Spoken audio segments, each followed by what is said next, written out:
said in 2019 that impeachment requires a clear criminal act. Is that right? No. In fact, in the Trump impeachment, I said repeatedly, you can impeach someone for non-criminal conduct. What I said then, I'm saying now, which is I strongly encourage you to look at criminal acts. All right. Well, that testimony is there. But let's just, no, you can't, because I have 10 seconds left. Thank you, Mr. Chairman. This hearing is entitled The Basis for an Impeachment Inquiry.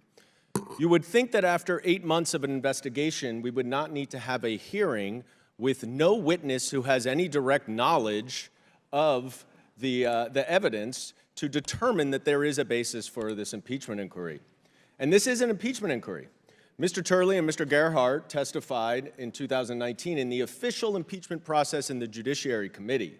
The inquiry was in the Intelligence Committee. And in the Intelligence Committee, there were 17 firsthand witnesses with direct knowledge of the allegations. And the public hearings had 12 witnesses, all with firsthand. Here we are in our first hearing. No one has any actual knowledge or evidence. There's nothing new here. So why don't we have some of the fact witnesses here? You've brought them in. They've come in already. What about Devin Archer? Now, Mr. Donalds and the chairman now want to disavow Mr. Archer's testimony that Mr. Biggs entirely relies upon, but they don't want him to come sit here. Why?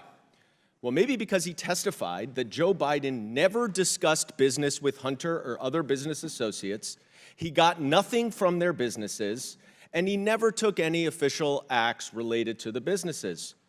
Or maybe the American people might hear that this $3.5 million from Batterina actually had nothing to do with Hunter Biden, which is what Devin Archer testified. Or what about Eric Schwerin, Hunter Biden's partner and accountant? He also performed a number of administrative and bookkeeping tasks for then Vice President Biden and Hunter Biden. He saw President Biden's bank accounts. And he told the committee that he was not aware of any involvement by President Biden in the financial conduct of his relatives' businesses, much less any transactions into or out of then Vice President's bank account related to business conducted by any family member. And the list goes on. We've already talked about Lev Parnas and Rudy Giuliani. The reason is you bring in the fact witnesses and your case goes down the drain.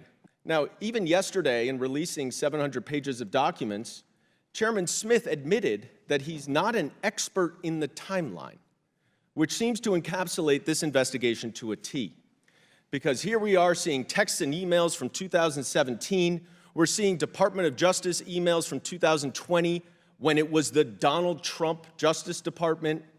And all we hear all day long, Biden family, Biden family, Biden family. And every time you hear that, you know that it doesn't include Joe Biden.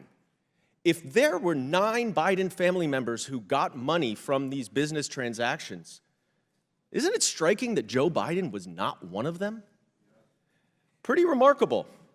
And what we hear is this is an exceedingly complex chain of transactions. That's what the House Republicans said.